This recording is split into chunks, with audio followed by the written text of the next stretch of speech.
أعوذ بالله من الشيطان الرجيم بسم الله الرحمن الرحيم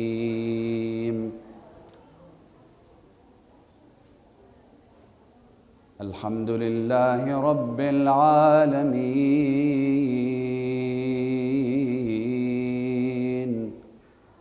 والصلاة والسلام على سيدنا ونبينا وحبيب قلوبنا أبي القاسم محمد اللهم صل على محمد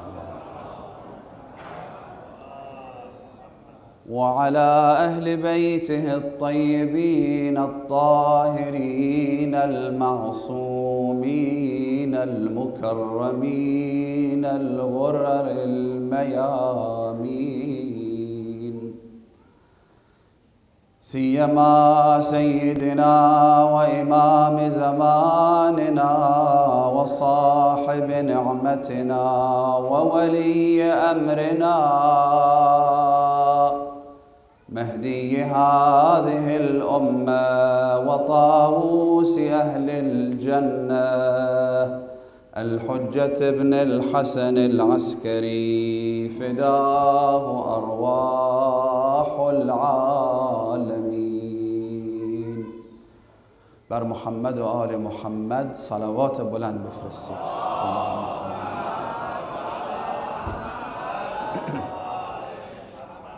Brothers and sisters, Assalamu alaikum jami'an wa rahmatullahi wa barakatuh.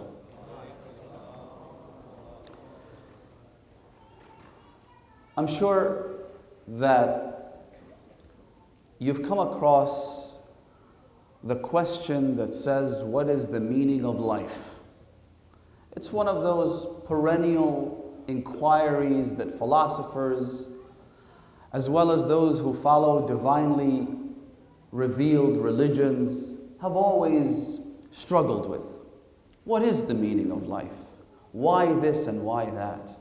Well, I'm going to reveal the meaning of life for the first time in human history tonight and state very simply that according to the teachings of the religion of Islam and according to the Holy Quran, the meaning of life can be summarized in one word: examination, to be tested. If we're talking about life on this earth, then the very purpose of this life, the very aim and objective of this life is to be tested. It is to be sieved and sifted. It is to have the good separated from the bad. And the only way you could do that is by being tested. And so whatever you do in this life, wherever you go, whichever your lifestyle happens to be, you will get tested. And by tested I mean you will go through trial and tribulation. You'll go through pain and you'll go through misery. There is no ifs or buts about it. There is nothing you can do to achieve a purely happy and joyous life on this earth. It wasn't meant for the prophets and messengers of Allah, and it certainly isn't meant for people like me. And because the purpose of life on earth is to be tested, and because there are no shortcuts that you can make to avoid these tests and these trials and these difficulties, one of the things that you will almost inevitably endure is problems between husband and wife. Last night, I talked a little bit about how Imam al-Hasan should serve as an example, as a role model, as a leader in every sphere of life. But perhaps one of those examples that we can use in our practical everyday lives is the fact that the Imam ended up with a wife who was the scum of the earth? And this is perhaps one of those questions that I'm sure many of you have asked yourself in the past. Why is it that sometimes the most noble people, the greatest, the purest prophets and messengers of Allah end up getting married to the worst of people? And vice versa. Why is it that sometimes the best women end up getting married to the most vile creatures of God? Why is it that Asiya marries Fir'aun? Why is it that Imam al-Hassan marries his wife Ju'dah?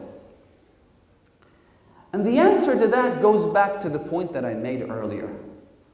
This isn't about getting married and living happily ever after. Rather, it's about getting married, being tested, and hopefully trying to do your best so that you could live happily ever after.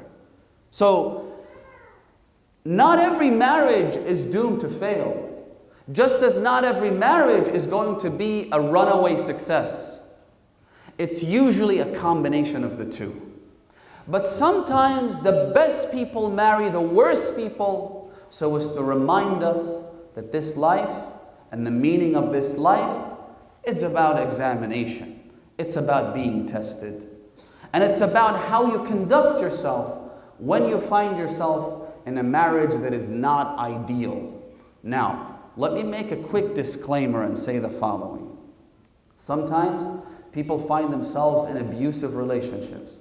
Sometimes a marriage isn't just troubled or turbulent or difficult, but downright violent. I'm not talking about those extreme examples.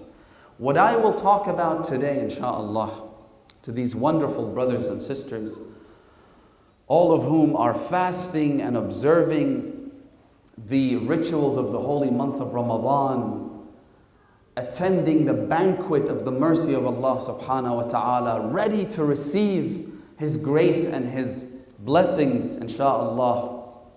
What I will attempt to discuss is the vast majority of marriages out there. Unions between an imperfect being and another imperfect being. I think one of the biggest misconceptions that exist out there when people are trying to get married or people who are already married is that they expect their spouses, they expect their partners to be like robots. Of course, they won't say it outright, but the expectation is that I am dealing with a perfectly rational human being who is going to react to my rational words and actions, and therefore things should be as smooth as possible. But the reality is that we're not all rational, and I talked a little bit about this last night. The reality is that we are often driven by emotions. We are often driven by impulses. We often react to circumstances in such a way that after everything calms down, we come back to our senses and we realize that we shouldn't have reacted like that. That we should have actually composed ourselves in a better way. That we should have done better than to say the things that we said and do the things that we did. So, I'm not talking about the fringe, I'm not talking about extreme examples. I'm talking about most marriages that we see in our communities and in our own lives. So that's the disclaimer, keep it in the back of your mind. Now, imagine a lot of us are born into families where we have other siblings.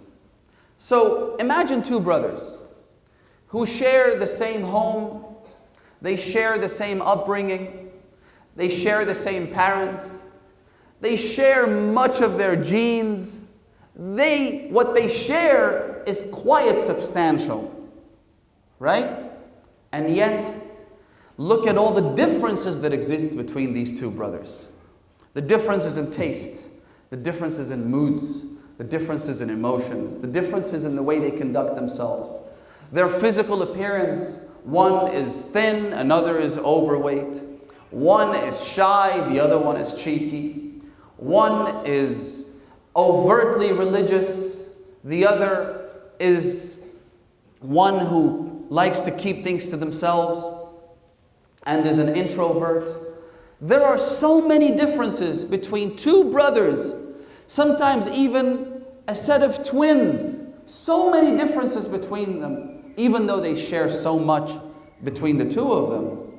Now try and apply that to a husband and a wife, each one of whom comes from a different background, different families, different parents, different upbringings. One is a woman, for crying out loud, and the other is a man.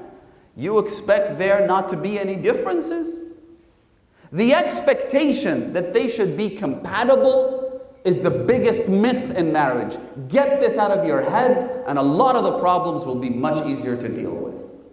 The expectation that they should be able to reconcile everything, that they should be a perfect match, so to speak, is the biggest myth that we need to get rid of. If two brothers will have differences that are so stark that oftentimes they have fights and they have problems, then obviously you should expect at least the same level of differences between a husband and wife. So, having settled that, how do we deal with these differences? What do we do in order to create a harmonious life between this couple? One theory says that you should get to know the other person. And obviously, this is a relative expression in different cultures and in different countries and different ethnicities. They might have different ways of getting to know one another. In this Western culture, for instance, it is trendy and quite normal for people to become boyfriend and girlfriend for extended periods of time, even with the intention of marriage down the road. Most of the time, these BF-GF relationships are not intended to produce a marriage. They're just there because, well, it's the trend, it's what everybody does in high school. Every boy has a girlfriend, every girl has a boyfriend, so we might as well do the same and see how, and where things take us, right? They don't intend to get to know each other for the purpose of getting married. But even if they intended to get married to begin with, they say, well, in order to maximize our chances of a successful marriage, we need to, quote, get to know each other, end quote. But is that really the solution? I would argue very strongly that it's not. Because even though, bear with me here, theoretically speaking, to get to know one another minimizes the chance of any shock and any surprises from arising at a later stage.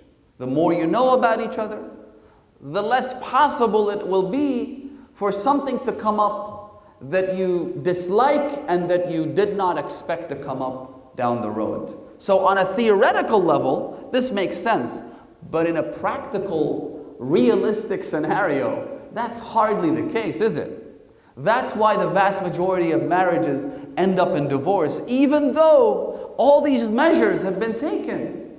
Even though the BF-GF relationship lasted for such a long time, you'd think that this couple know everything there is to know about one another, and yet they still end up getting divorced.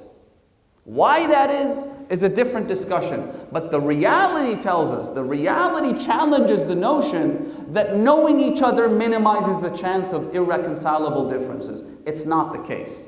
Again, that's another myth. Get it out of your head. Now, what about, we talked about Western culture, what about extended periods of engagement? Will that solve the problem?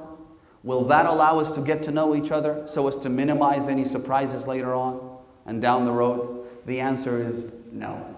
Again, you'd think that that is the desired result that you're going to get, but that's not the case. Why?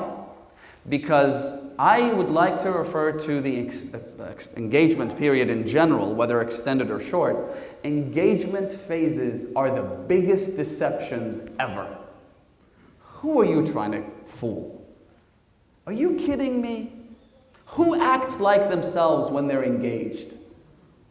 Don't you hold yourself to a very high level of excellence when you're engaged to someone, the way you conduct yourself, the way you dress, the way you talk, how you are such an attentive, compassionate listener when you're out there having dinner at a restaurant.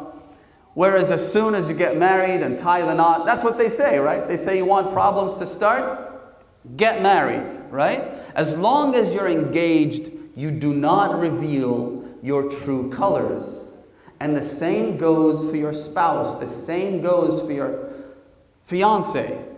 Nobody reveals their true colors during those sweet, beautiful days and nights that you spend together as an engaged couple. As soon as you get married, you let yourself go. As soon as you get married, that's the point where you don't really feel a necessity to keep up that act of being the gentleman who always opens the door for his fiance and whatnot. Suddenly you see yourself as an equal, and suddenly you see yourself, you feel comfortable in being married now. You've tied the knot, you've recited the contract, you've thrown that big wedding. There really is no reason to keep up that persona, to keep wearing that mask. And that's when problems start to creep into the relationship. So, extended periods of engagement, do they solve the problem? The answer is an emphatic no. As a matter of fact, I would argue that extended periods of engagement act to the detriment of the relationship. They make it worse. Why? For a number of reasons. One of them is because, again, you're wearing a mask that whole time. You just hold yourself to a much higher standard than you really are. And so when the mask drops, you reveal your true self, you become really comfortable, and at that point, the hypocrisy will be a lot more, well, for lack of a better term, the contrast, let's say, not hypocrisy, the contrast between the premarital you and the postmarital you will be a lot more discernible, a lot clearer to detect. And so you're going to start thinking, hang on a second, you weren't like that when we were engaged for like 3 years. You weren't like that, you never said this, you always did that, and now look at you today. So that's the first reason. The second reason I think extended periods of engagement act to the detriment and the disadvantage of a successful marriage is because while you're engaged, you're not technically married, right? And because you're not married, that is that essentially you're giving shaitan a window. You're giving him an opportunity to attack this prospective union that is about to take place, this marriage that is about to happen. You're giving him a window. You're like a sitting duck. You're saying, here we are, we want to get married, but we're not quite committed to it yet. We've still got a few issues to sort out. You're letting the shaitan, inviting the shaitan to come and destroy that relationship. Whereas when you tie the knot, you've already declared to the shaitan that you're no longer welcome. You're telling the shaitan, I am fully committed to this relationship. And so you close that window. It doesn't mean that the shaitan's going to stop trying, but you'll make his job just much, much more difficult. So, extended periods of engagement, not recommended whatsoever. Make it as short as possible. I'm not saying you shouldn't get to know the individual. I'm not saying that you shouldn't look under the hood. I'm not saying that you shouldn't, see what she looks like or see what he looks like. I'm not saying that. In fact, we have religious provisions for those circumstances. When you wish to see your wife before getting married, if you're out there actively shopping for a wife, you don't want to go on a blind date or a blind marriage. You want to see what your wife looks like. You don't want any surprises. You don't want that extra toe. You don't want that massive mole on the nose. So you want to know what she looks like and whether she ticks the boxes. That's fine. That's actually permitted in Islam. There are provisions, there are legal frameworks that allow you to see more than what you could ordinarily see in terms of the rules of mahram and non-mahram. So, by all means, take your time, even if it takes 3 days to get to know your spouse. I'm just kidding. You could go on for a whole week if you want. But that's really all you need to know. You need to pick up the basics. You need to, you know how sometimes they say that There are many books about that. One of them by Malcolm Gladwell, Blink. Right? The whole idea is that sometimes all it takes is a few seconds of interaction before you make up your mind about someone.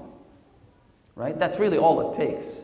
The rest of it are details. The rest of it are things that you really don't want to invest too heavily into for the purposes of marriage, right? Those little quirks that a person has, those tiny habits, whether good or bad, these things really shouldn't have any massive bearing on the success rate of a prospective marriage, right? So get to know them, have a few conversations if you insist, but really don't extend the period of engagement. So I go back to the original question. How do we address these differences then? How do we prevent those differences from becoming so big so as to destroy the marriage? And one of the worst things that could happen is for a marriage that gets destroyed. It's like building a gigantic skyscraper and then demolishing it, razing it to the ground. How terrible is that? The scars that leaves on the parties involved, as well as the families involved, as well as the entire communities and entire clans involved, are sometimes way too difficult to absolve and to get rid of. It's a very, very difficult and painful process to go through a divorce, right? Which is why it is reported in one hadith that the best and most righteous building ever erected in Islam is that of marriage. And the worst thing that could happen in a household, in a home, is for a divorce to take place. Which is why our traditions call it أبغض الحلال إلى الله. It is the most abhorrent, permissible act in the eyes of Allah. It's divorce. It's permissible, meaning that sometimes there really is no other recourse. However, it's the most abhorrent permissible act. God despises the process of divorce and the act of divorce. So what do we do then? How do we address these problems? I've got a few solutions. As per the words and instructions of the Holy Messenger of Allah, the Prophet of Mercy, Muhammad sallallahu alayhi wa sallam, as well as his immaculate and pristine household. Remember, I mentioned that the Prophet himself, while he was in Mecca, he was surrounded by people who were extremely hostile to him. He was surrounded by the idolaters, by Quraysh. He was surrounded by people who were so hateful, who harbored so much venomous scorn in their hearts. Every time they saw him down the street, they would hurl insults at him. They would even throw rocks. They would drop garbage from the rooftops over his head. So you can imagine the life that the Holy Messenger of Allah went through in Mecca. However, his solace and his comfort and his happiness would start the moment he would step into his home. Because when he stepped into his home, he was in the embrace of his beloved and loyal wife, Khadija bint Khuwaylid. May God's peace and blessings be upon her. The mother of the believers, the mother of the Prophet's progeny, the mother of the Imams. But Khadija was a perfect woman. Khadija, whose martyrdom anniversary we commemorated in the early part of the holy month of Ramadan, was a perfect woman. كَمُلَ مِنَ الرِّجَالِ كَثِيرٌ وَمِنَ النِّسَاءِ. Among the women who had perfect intellect and who were perfect in every way, Khadija was one of them. Then when the Prophet migrated from Mecca to Medina, the environment surrounding the Messenger of Allah was more friendly, because after all, the Prophet migrated to a city that was already Muslim, and he came along with all of his companions and all of his community. So the environment was much more friendly, but as soon as he would step into his home, the hostilities would erupt. The pain, the misery, the difficulties. Why? Because the Prophet had imperfect wives. Not just imperfect wives, but some of them were indeed very, very hostile towards him. In fact, Sunni historians state that one particular wife who was more audacious than others, she would, whenever she was upset with the Prophet, she would say to him, أَنْتَ الَّذِي تَزْعُمُ أَنَّكَ رَسُولُ اللَّهِ. You're the one who claims to be a prophet of God. Allahu Akbar.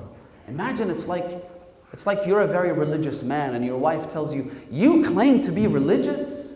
What an insult is that? Now imagine this statement being made against the messenger of God. And she says, you claim to be a prophet. In other words, she never believed that he was a prophet to begin with. أَنْتَ الَّذِي تَزْعُمُ. In fact, one Wahhabi cleric once said on TV, and I saw this myself, he said that if anybody else had made that comment about the Prophet of God, we would have called him a kafir. But this was the Prophet's wife, and so she gets the pass. It's okay, she's his wife. She gets a pass when she insults the Prophet. She gets a pass when she rides on a camel and goes to war and kills 30,000 people. She gets a pass, she's the Prophet's wife. Or does she? And so the Prophet had to deal with these examples. How did the Prophet react when his own wife spoke to him in that rhetoric and in that language? That's the question we should be asking ourselves. Just today someone commented on Twitter to me saying that respect is something that is earned. We've heard this a lot, right? You have to earn respect. And I agree, there's no problem there.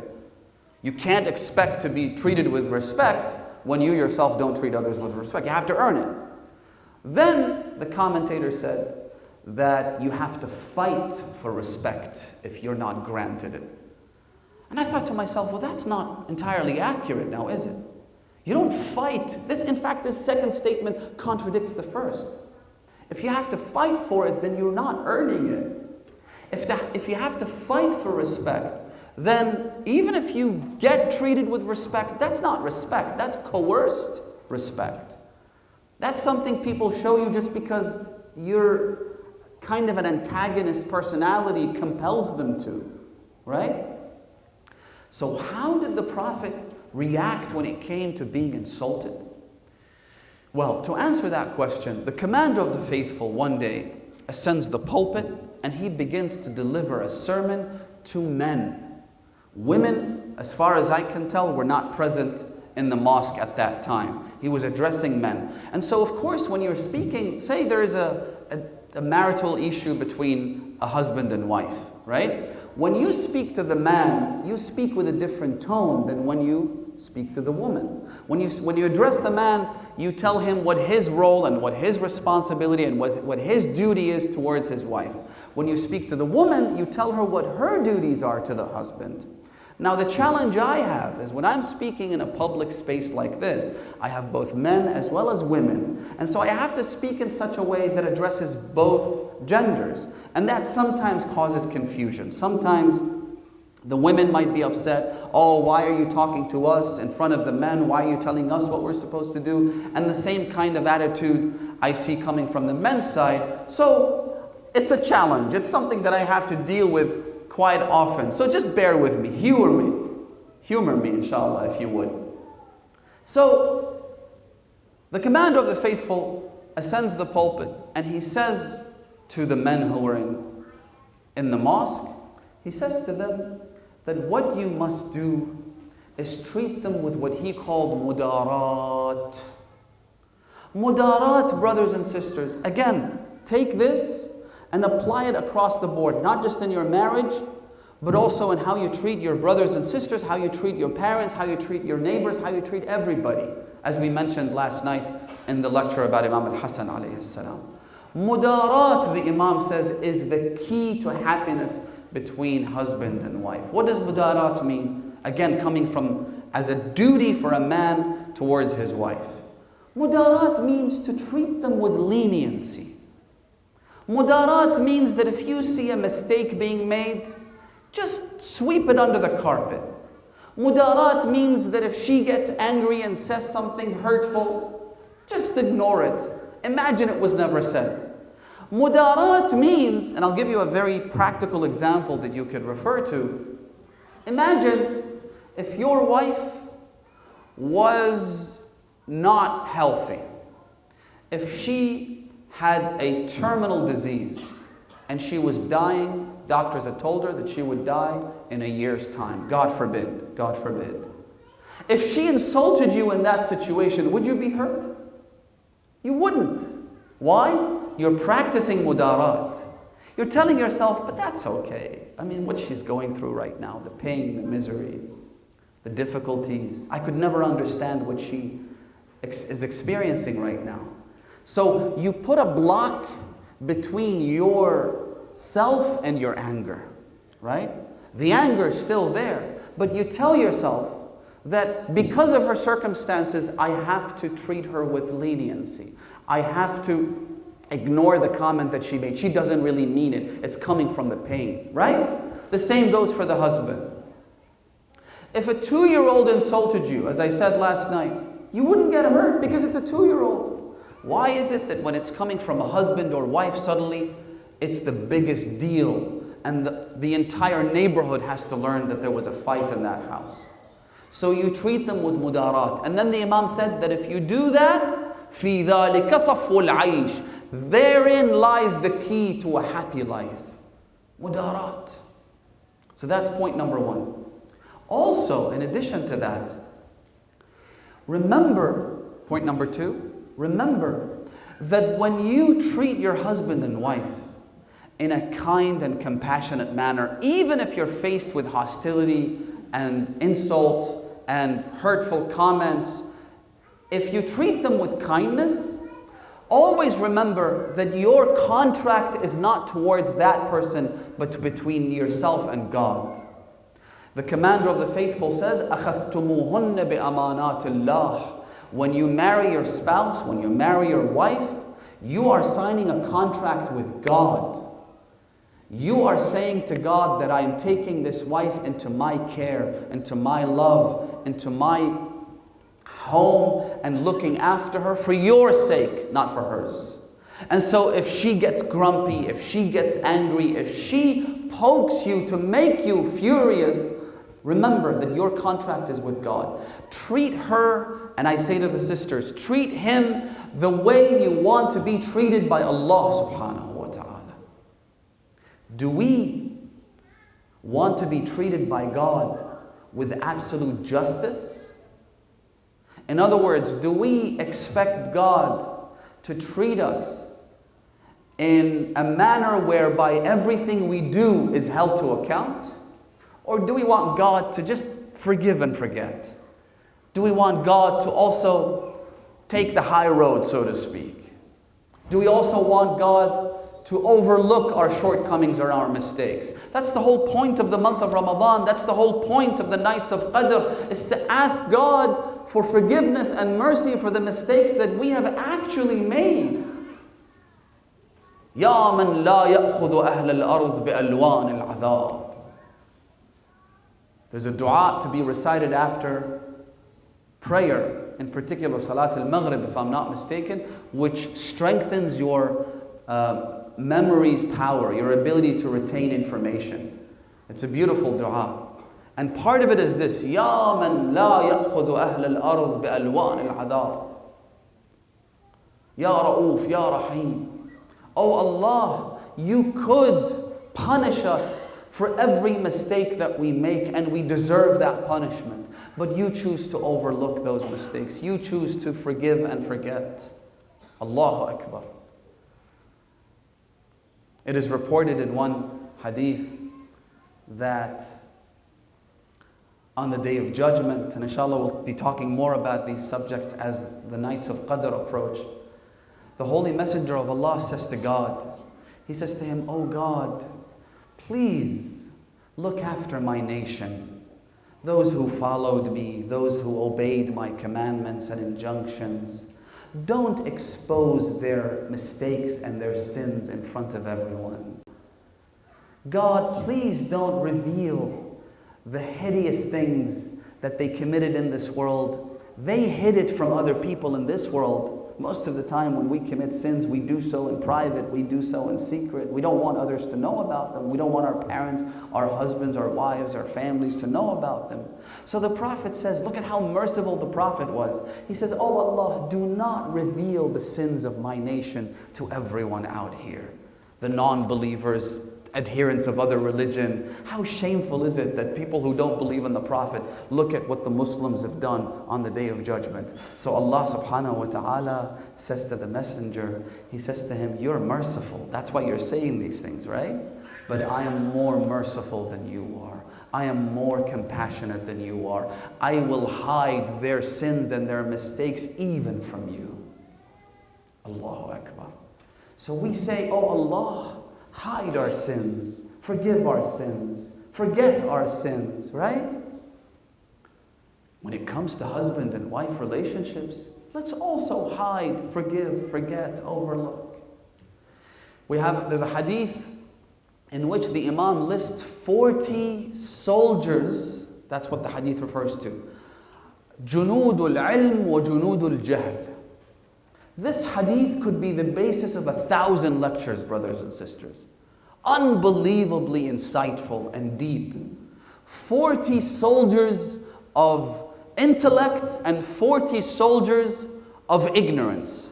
Each one of those soldiers of the intellect are there to do what? The reason they're called soldiers is because they protect the intellect. They guard you from falling into ignorance and sin.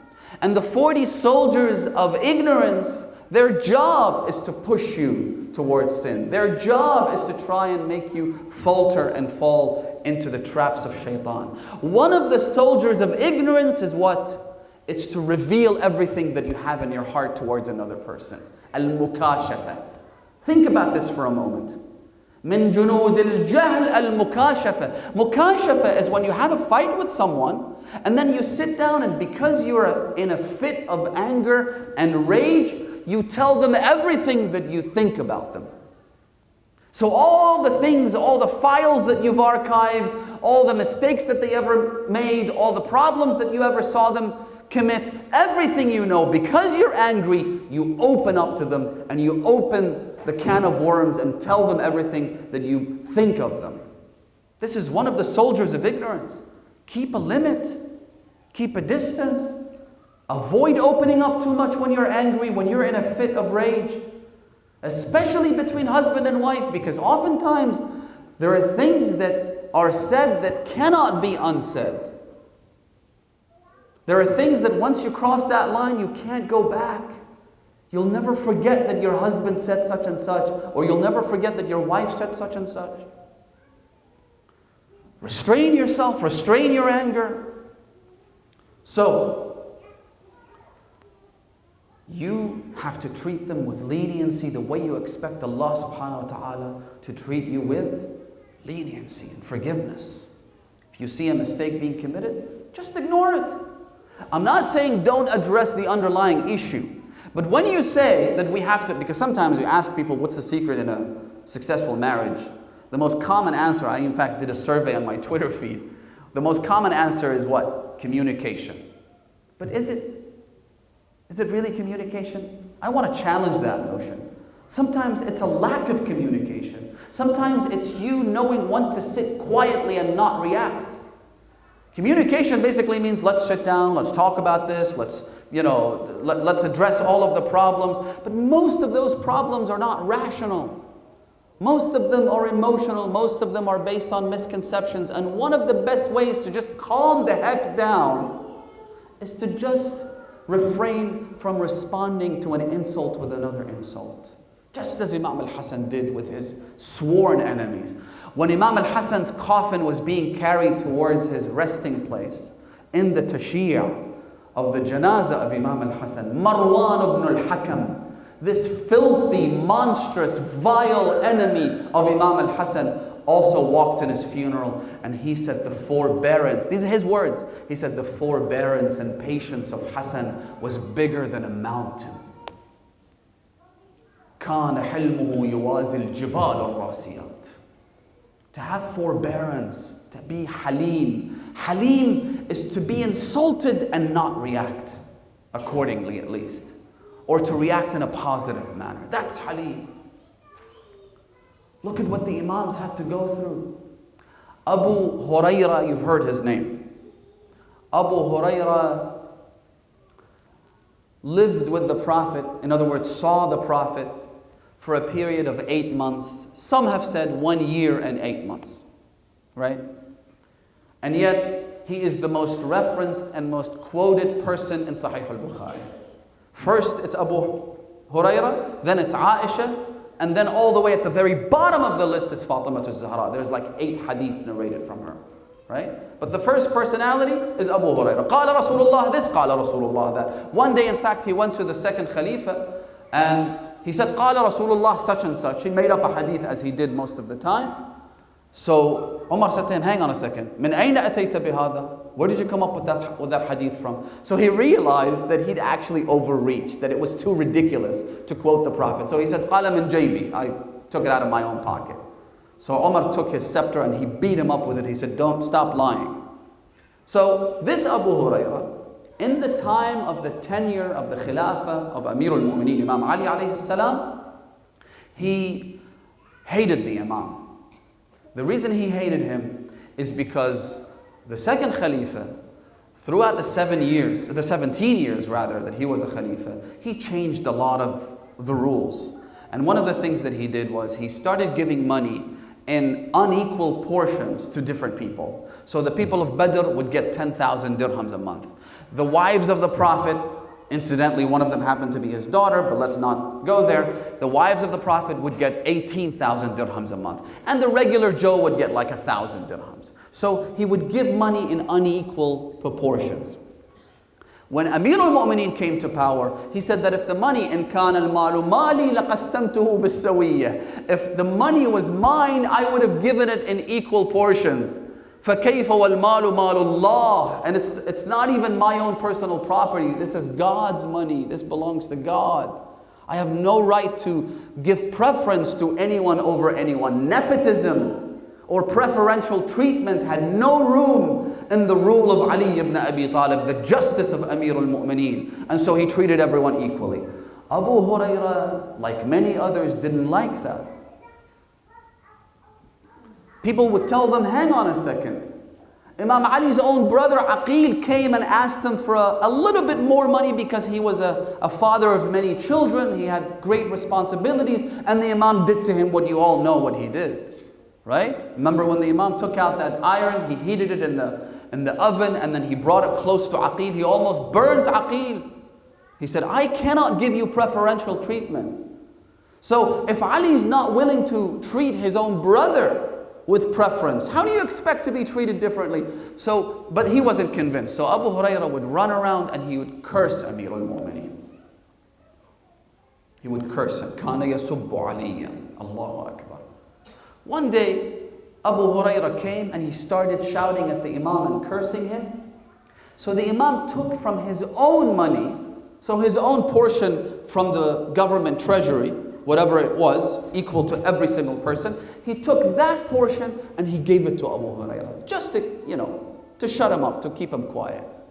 When the Imam did that, some of his companions came to him and they said to him, Ya Amir al-Mu'mineen, this person is a vulgar, profane, disrespectful person. He doesn't deserve to be treated like that. You will have to go through difficulty in your own home. You can't pay your own bills. You don't have enough food on the table for your kids. So this guy could have more money. Why would you give him that? The Imam said, the reason I did that, أَنِّي اسْتَحَيْتُ, I am ashamed of his vulgarity beating my politeness and his sin overcoming my forgiveness. Allahu Akbar. I am better than him. If this could make him calm down, I'll give him the money. If he's after money, I'll give him the money. This is how the Imams had to suffer in the presence of vulgar individuals, mean-spirited men and women who surrounded them, and yet the way they reacted was with absolute composure, absolute self-respect.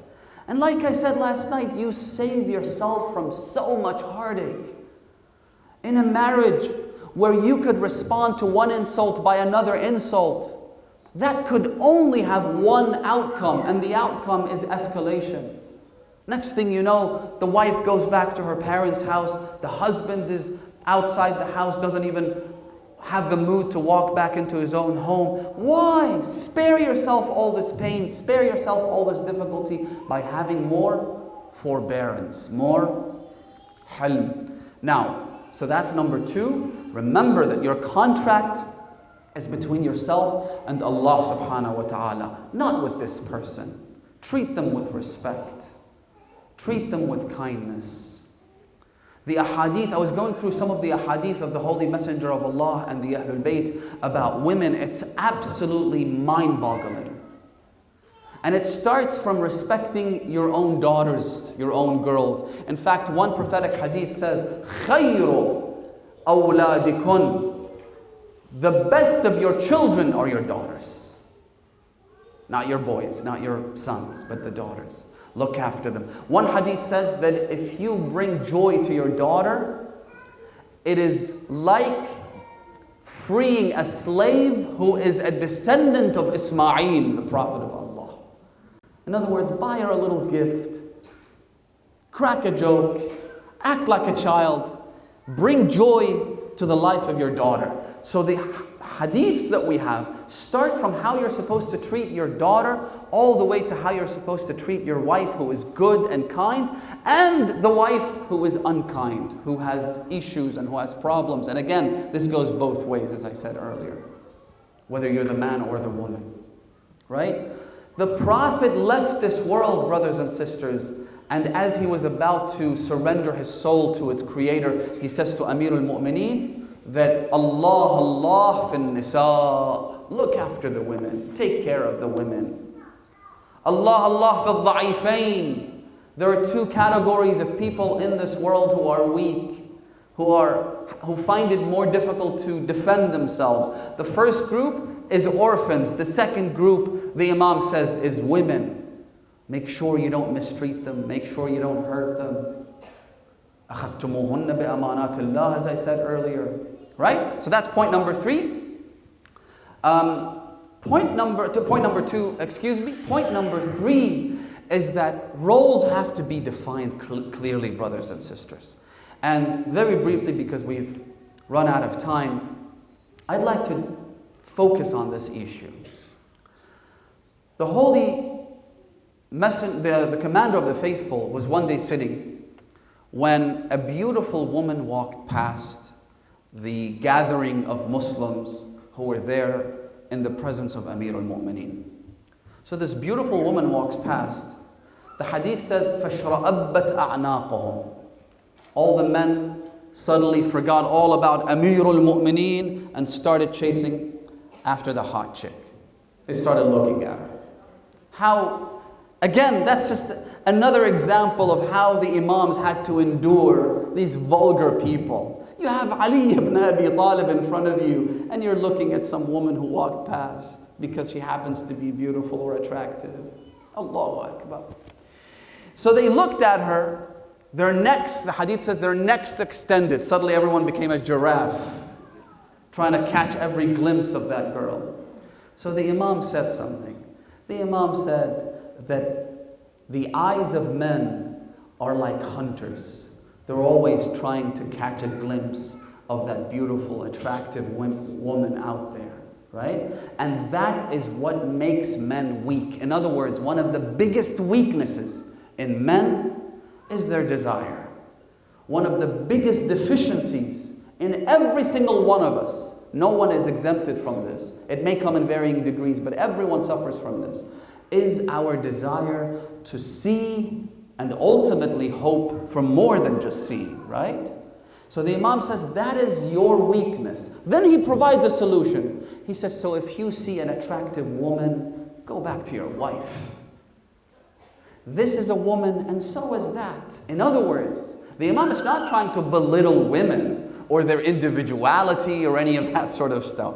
What the Imam is trying to say is that this desire doesn't distinguish between a beautiful stranger on the street or your poor wife who's cooking for you at home. Desire doesn't differentiate. This desire can be quenched by your wife as it can be quenched by this attractive celebrity, for instance.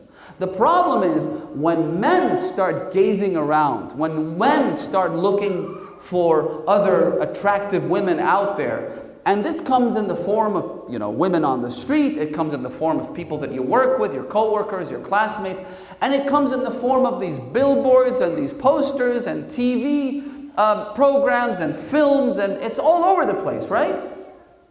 However, all you have to do is close your eyes. Ma اغتنم أحد, as one hadith paraphrased states, that no one has ever gained anything greater than one who controls his eyelids. If you're able to control your eyes and your gaze and what you look at, then you will achieve the greatest amount of pleasure and happiness and serenity in your life, right? So, as far as the men are concerned, control yourself. As far as the men are concerned, your wife is there for you. Allah subhanahu wa ta'ala says, وَجَعَلَ بَيْنَهُمْ مَوَدَّةً وَرَحْمَةً. We have created love and mercy between this husband and wife. It's easy when you recite the marriage contract. زَوَّجْتُكَ نَفْسِي عَلَى الْمَهْرِ الْمَعْلُومِ. I give myself to you in marriage with the stated dowry. When you say those words, these are just very simple words, but they have great meanings to them. By merely saying these words, this institution becomes a marriage. And when it becomes a marriage, it is automatically entitled to divine blessing. In fact, marriage is so blessed that Allah subhanahu wa ta'ala refers to it in the Quran as وَمِنْ آيَاتِهِ أَنْ جَعَلَ لَكُمْ مِنْ أَنفُسِكُمْ أَزْوَاجًا لِتَسْكُنُوا إِلَيْهَا. It is among the signs of Allah. What are the signs of Allah? The sun, the moon, the galaxies, right? But also a marriage is among the signs of Allah. Why? Because suddenly there is this love that is created within this institution. And all those irreconcilable differences that we talked about early on in the lecture, all those potential problems that could happen, suddenly, somehow, magically, they disappear. Or you're able to live a happy life. So much so that Imam As-Sadiq says that I would prefer one night with my wife than all the pleasures of the entire world. That's a miracle. There really shouldn't be any reconciliation between husband and wife. The differences are so stark, as we said. Men are from Mars, women are from Venus. It's like they come from different planets, and yet somehow it works because Allah blesses it, right?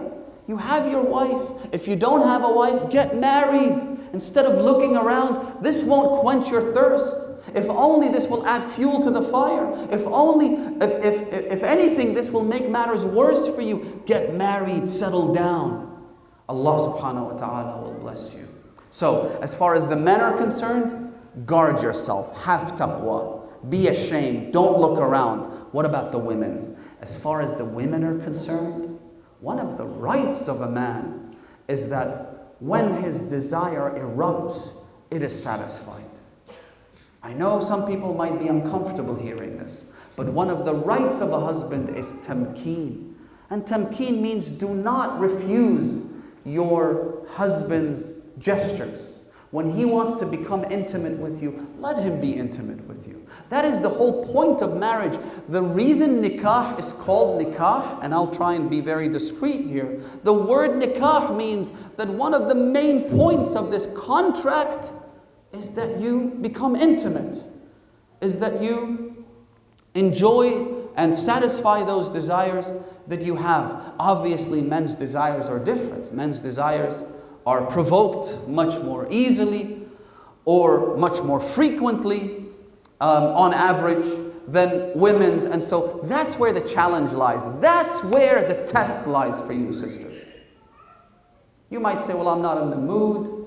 I had a difficult, long day, or this or that. But you should know that if you refuse your husband's overtures, if you refuse him trying to become intimate with you, then, and I'm not saying that it's then okay for them to look elsewhere, but that is the inevitable consequence of that.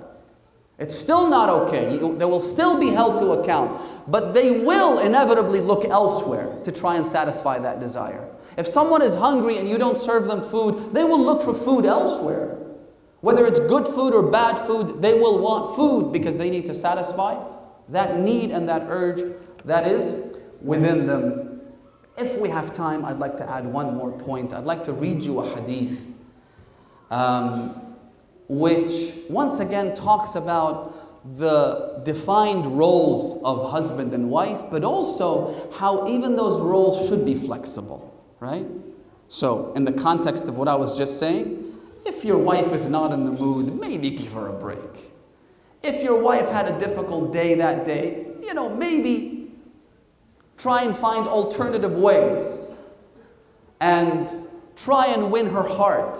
Try and give her what she needs before you think of your own needs, right? So try and be flexible, as I said earlier. And one of those examples is we have a hadith where the Holy Prophet of Allah walks into the house of Fatima al-Zahra and Amir al-Mu'mineen.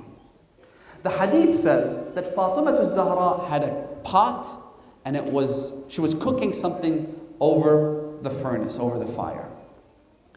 Amir al-Mu'mineen was sitting next to her and he was sifting through the lentils. Ali ibn Abi Talib, who could single-handedly pluck open the gates of Khaybar, is here sitting down sifting through the lentils. Yani adas pak mikard Hazrat. Next to Fatima al-Zahra alayhi salam. So the Prophet addresses Amir al-Mu'mineen. Listen to this hadith. He says to him, Ya Ali, Ya Aba al-Hasan. O Aba al-Hasan. The Imam said, Labbayka ya Rasulullah. Yes, O Messenger of Allah. قال اسمع مني ولا أقول إلا من أمر ربي. Hear what I have to say and know that what I say is commanded to me by God. In other words, these are God's words I'm about to tell you. ما من رجل يعين امرأته في بيتها. If a man helps his wife at home with her chores, with the kids, with cleaning the dishes, or whatever it may be, right? Be a house husband once in a while. It won't kill you. The Prophet says if you do that, it's an amazing hadith, brothers and sisters. إِلَّا كَانَ لَهُ بِكُلِّ شَعْرَةٍ. Allah will compensate and reward that man for every hair that is on his body. So the hairier you are, the better you're off. For every hair that you have in your body. Ibadat sana, the equivalent of worshipping Allah for an entire year, fasting every single day and praying all night long for the duration of the entire year. صِيَامُ نَهَارِهَا وَقِيَامُ لَيْلِهَا وَأَعْطَاهُ اللَّهُ تَعَالَى مِنَ الثَّوَابِ. And Allah shall grant you rewards. مِثْلَ مَا أَعْطَاهُ اللَّهُ الصَّابِرِينَ. The same rewards and thawab that He would give to the patient ones. Then the Prophet elaborated. He said, Dawood al-Nabi, Prophet Dawood, David, وَيَعْقُوب وَعِيسَى. You will have the reward of Prophet Isa alayhi salam. Ya Ali, man kana fi khidmat al-'iyal fi al-bayt. O Ali, whoever serves his family, wife, children at home, وَلَمْ يَأْنَفْ, but doesn't feel like he's forced to do this.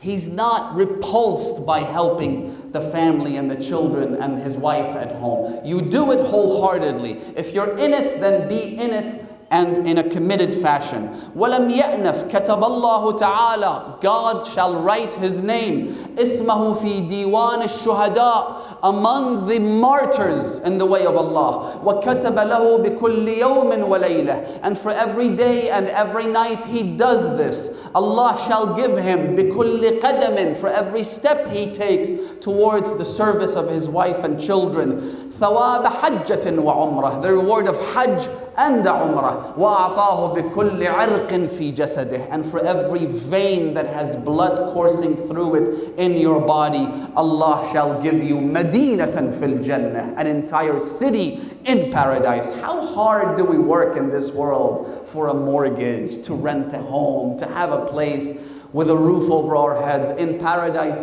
Simply by serving your family at home, Allah shall give you an entire city in heaven. Madinatan fil Jannah, Ya Ali, khidmatul iyal, kaffaratun lil kabair. Serving your family is compensation for the greatest of sins. We commit sins.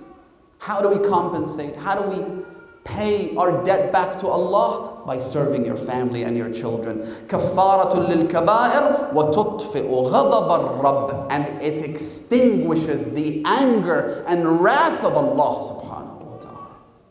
What an amazing hadith. Some might say, well, that's a little too much reward for washing the dishes or sifting the lentils. Well, let me say something here. We have a group of ahadith that we refer to as akhbar man balagh. Basically what that means is, if you hear the hadith being attributed to Rasulullah and the person you heard it from is reliable, you trust that person. Even if it turns out that the Prophet never actually said those words because of a mistake that was made, because you applied the hadith out of respect and love and honor for Rasulullah, Allah will give you those rewards. Allah subhanahu wa ta'ala is generous. Now, I'll conclude with this. Maghrib is upon us. Remember when the bird left the service of Prophet Sulaiman. Sulaiman had animals, birds, jinn, ins, angels, all at his service. He was king of the world. So one day he looks up, and there is a bird that was supposed to be stationed at a particular post, and the bird was missing. The Quran tells us the story. When Sulaiman saw that, he said, I shall punish that bird when it comes back. عَذَابًا أَلِيمًا. I will give it a very painful punishment. The bird then came back. The story I'm sure you're familiar with. Came back saying that I went to another nation. There was a woman who was queen and she's worshipped as God, and so on and so forth. But they asked Prophet Sulaiman, they said to him, you promised to punish the bird with a very painful chastisement. What did you mean by that? What's a painful chastisement as seen by a prophet of God? He said, my intention was to place this bird in a cage with another vicious bird. So imagine putting a dove inside a cave with an eagle, and let the eagle go and do whatever it wants with the dove. Imam al-Hasan alayhi salam lived in a home occupied by a woman named Ju'da bint al-Ash'af. This woman came from a family that her father, al-Ash'af ibn Qais al-Kindi, was an enemy of Ali ibn Abi Talib. Her brother was among the people who fought Imam al-Hussein in Karbala. And she herself poisoned Imam al-Hasan to death. She gave him poison 5 times. And the first 4 times, as soon as the poison was consumed, the Imam would rush to his grandfather's shrine, Qabri Rasulillah.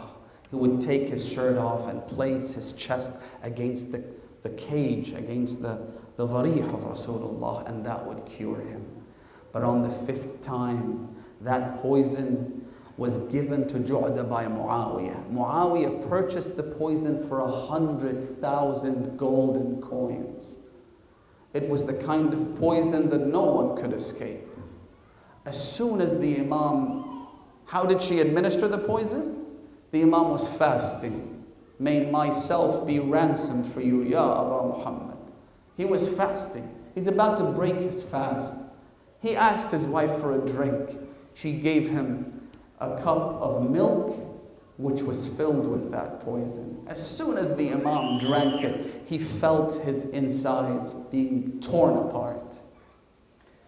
Immediately, the first reaction was that the Imam became very thirsty. So he said to her, give me some water. You've given me poison. Now give me water to quench my thirst. She said, no, you will die thirsty. Allahu Akbar. Then the Imam began moaning and agonizing from the pain. She went outside that room. She closed the door. She began clapping so that no one could hear the Imam agonizing in his pain. Allahu Akbar. One hadith says that towards the end of his life, Imam al-Hasan was seen coming outside of his house to the outside porch. And he would spend a few moments at the porch, then he would go back inside. Then he'd come back outside and spend a few more moments or hours and then go back inside, never really settling down. And so one of my teachers says that I looked at that. فارسی عرض کنم حدیثی داره که حضرت امام مجتبی روحی له الفدا در اواخر عمر مبارکشون ایشون میمدن بیرون دم در خانه اونجا ساعاتی می‌نشستن.